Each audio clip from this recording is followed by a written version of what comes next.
She was out for a routine jog. He had a problem that needed a solution. She was becoming one with nature, and he found exactly what he was looking for.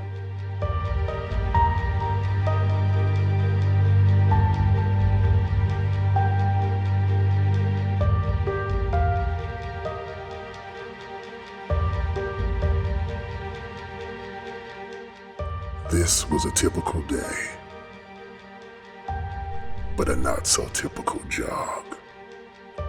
Lifetime Network presents Morning Jog. Hey, what's up? This is AB with Alexander Belize coming to you with another Adobe tutorial. Today we're going to go over a movie voiceover or movie trailer effect for your voice. Now, I do this thing personally. It's like an exercise I do. I do it a couple of times a week. I do a trailer. I try to put together some stock video footage and put a trailer together to see if I can come up with like a storyline in less than 60 seconds. And as I was doing this, I was like, why don't I just do a tutorial for this? I'm sure somebody wants a voiceover or needs a voiceover, or even if you're trying to look for voiceover work, this is a great way to do it, right? So we're going to be primarily working in Adobe Audition just for the editing process. And I'm also going to show you how to export that over into Premiere Pro. And then we are going to create a movie trailer. Now, I've already pre-recorded some things. Oh, before I forget, don't forget now to like, subscribe, hit the notification bell so I can bring you more of these videos, so you can be notified whenever these videos hit. All right. Be sure to do that. Okay, so let's just jump right into it, right? Okay, so as you look at the screen, as you look at the screen, I already have things organized or pre-organized just for the expeditious flow of this tutorial. But I'm still going to go through the process, right? So let's go over to Premiere Pro. And the title of this trailer that I created the other day was called Morning Jog. I don't know if I was inspired by Lifetime and their videos. They're always showing some crazy dude, like just, creeping on some woman and stuff like that. So I decided to just cut a couple of clips. You got a man walking, you got a woman jogging, and I cut it in a way where it looked like, even though they're not in the same area, because these are two different locations, I cut it in a way where at least you would not really notice that. You would just understand that the woman is jogging, and all of a sudden this dude is looking at her, what is perceived to be her, and now he's running after her, right? So with that, and then I kind of put like a title at the end of it. Let me see, like a little morning jog situation. Not nothing heavy, no heavy After Effects, just normal graphics from Premiere Pro. So what I did was I created the music for it, right? And we'll listen to the music, and let's bring the music over here just so you can kind of hear what the music is going to be like.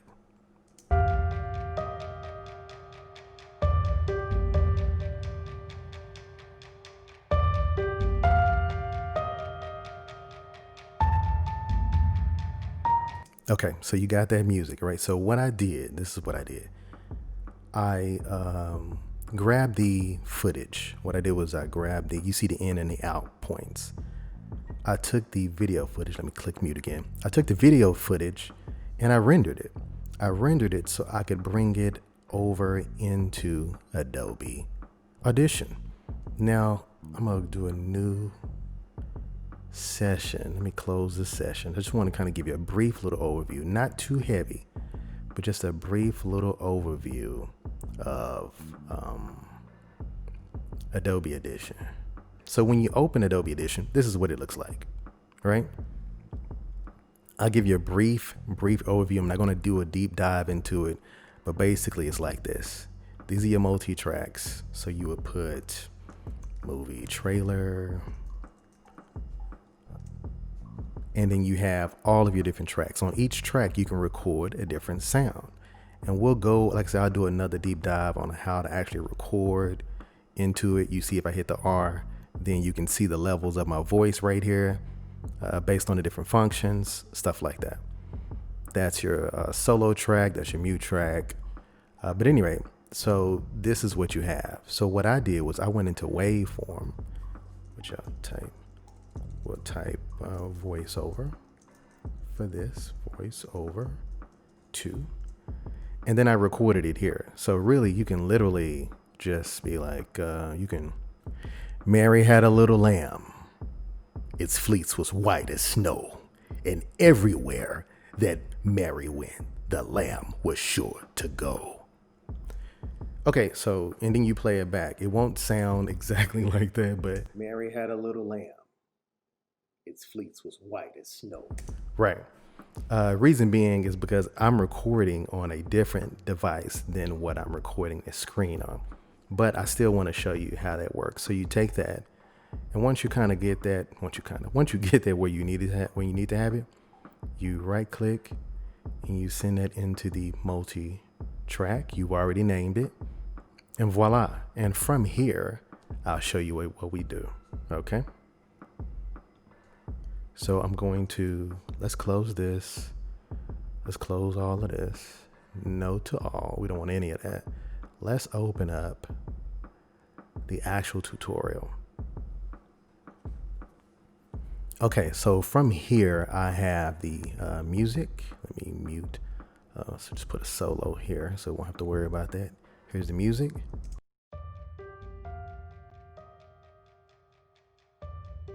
And you should and you see how it kind of goes with the video that I cut up here. And I'll show you how to do that, how to throw in video as well, so you can work on your timing. Right? Won't go through the whole process. So basically it's this. When you import, you can right click here and you can import whatever you need to import, or you can click these functions as well. And you can import. I chose movie trailer. This is me working on some other stuff. So you got the movie trailer. I click that. Once I imported it, then you drag it onto the actual timeline. Boom. And then you see it appears. See, nothing's in here. Video blank. Once you drag it over there, boom. And you hit space to play it. And there you have it. So that's how you can do vocals along with what you have. So what I did, since I already had the music laid out, and I did a audio remix, which we did in the previous tutorial. You can go back and take a look at that to see how to do that. But I know I needed it underneath a minute, right? I have my clips over here back in Premiere Pro, and I needed it under a minute. Reason being is because I just wanted it to kind of fit on Instagram, kind of fit on some other platforms, and a minute to me, it's just good to go. Plus it's a trailer. It's not like we're doing an actual documentary or whatever. So over here is in this track 2 is where I recorded my vocals. And let me take these off so you can hear it naturally, the way it originally sounded.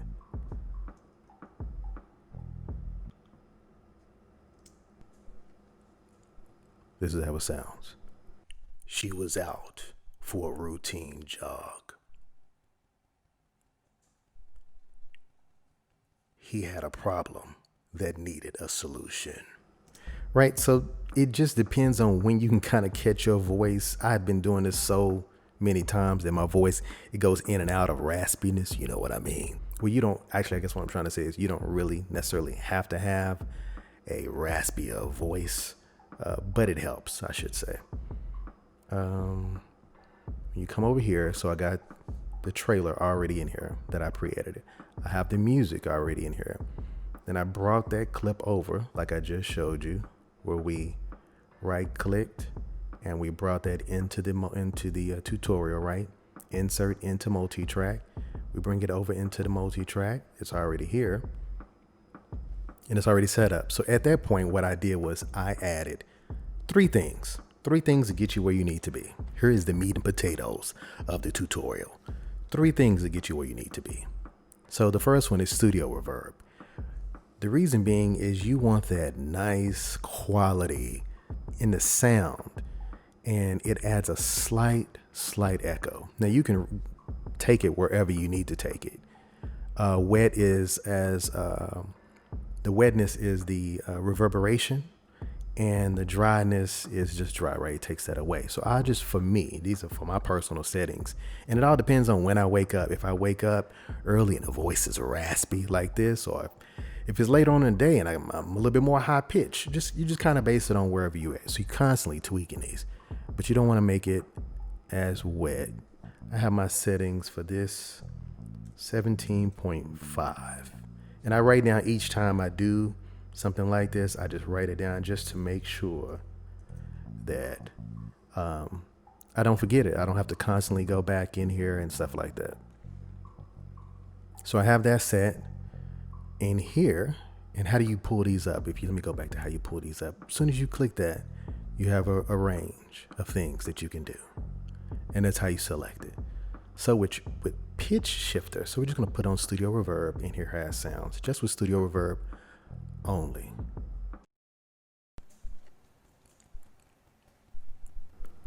She was out for a routine jog.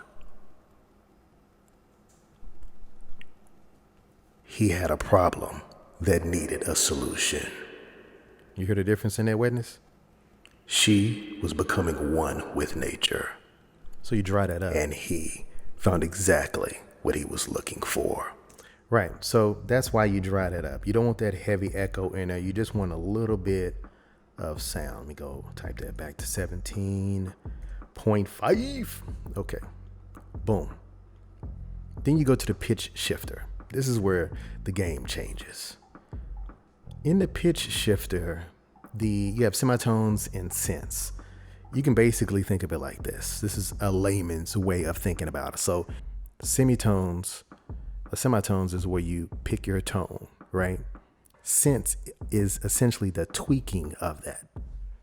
Or the refining of that. So here's the difference. So we go here. Let me make sure I want to make sure the music is muted. Let's mute that as well. We just want this so you can hear the difference. So if we take that high, this is what it sounds like. She was out for a routine jog. He had a problem that needed a solution. Yeah, Alvin and the Chipmunks, right? And you see these markers right here. I've set markers in points of the video where I know I need to talk. So you have that range, and then you have this range. She was out for a routine jog.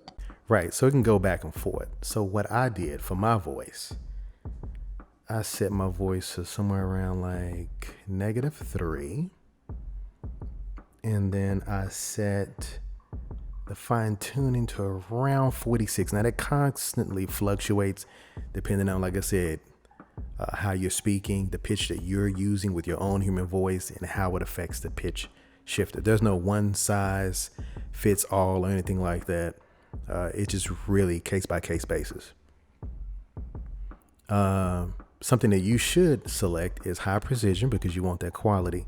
And what I do is I select use appropriate default settings. So let's let the computer decide what to do as far as that is concerned. We're just concerned about the tones and the synths. So with that, then when you select that, boom, select that right there.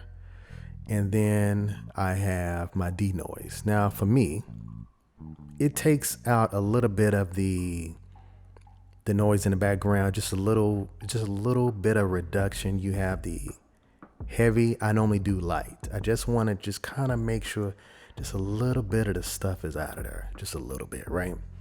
So I have that selected, and what it does, it just makes it clearer. It just takes out some of the background that needed a solution. It takes out some of the background stuff. All right, so you got denoise set on, and this is what it sounds like. She was out for a routine jog. Now that'll constantly tweak. You constantly will tweak the pitch shifter to get it to where you need to be. At the moment, This is what I needed to be, especially for this tutorial, right? Because I could really tweak this all day. And so you add a little bit of music. What I did was I turned that down, because normally when you have it like this, you can't hear the music. This is how loud it'll be. Let me go 0 on that.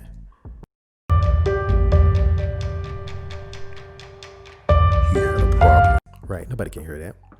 So I went -27 for that. Go back to my marker that I already placed so I could just get an idea what it will sound like. She was out for a routine job. Now, once I like how that sounds, what I'm going to do is I'm going to select that and I'm going to File, Export. And we talked about this in the previous video. Export to Adobe Premiere Pro. When you do that, you just name it. Let's name it Part 3. Boom, boom. It's going to do what it does. And then let's just make that, let's put that in track 3. Boom.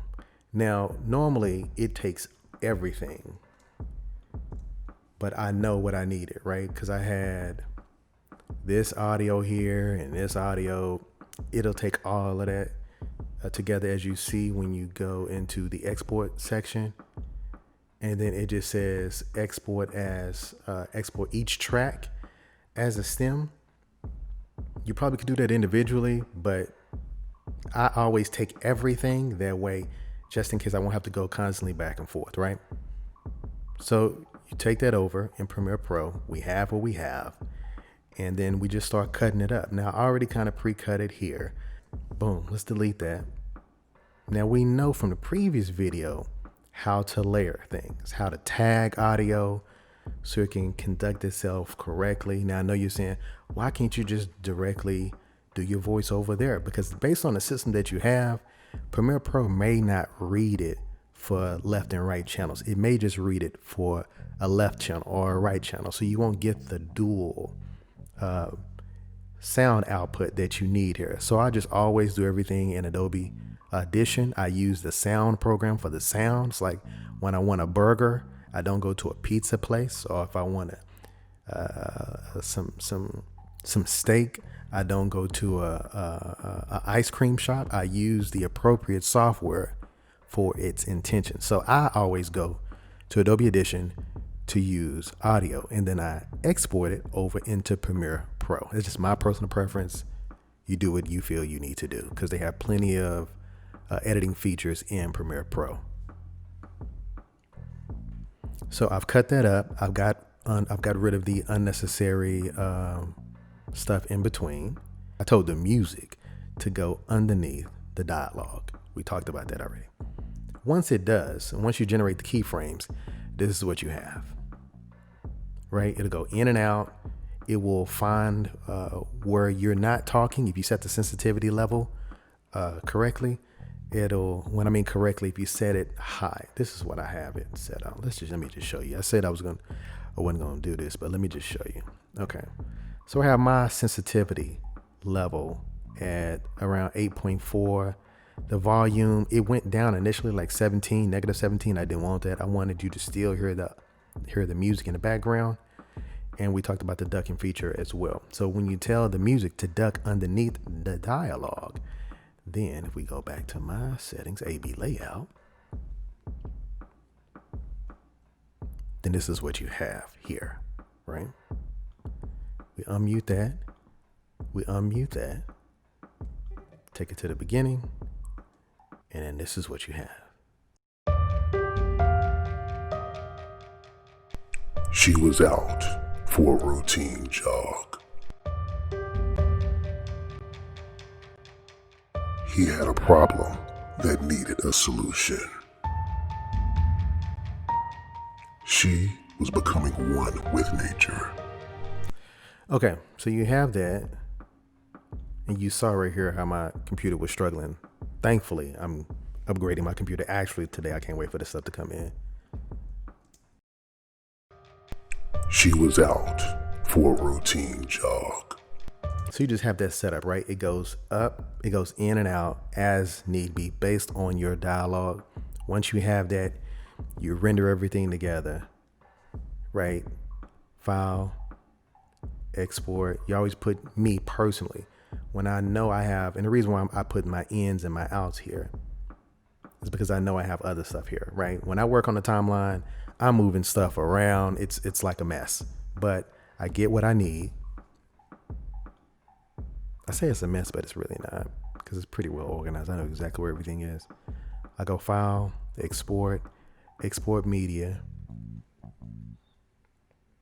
I make sure my sequence in and out is selected. I select the necessary functions that I need to. I export. And then you have your video clips with your movie trailer.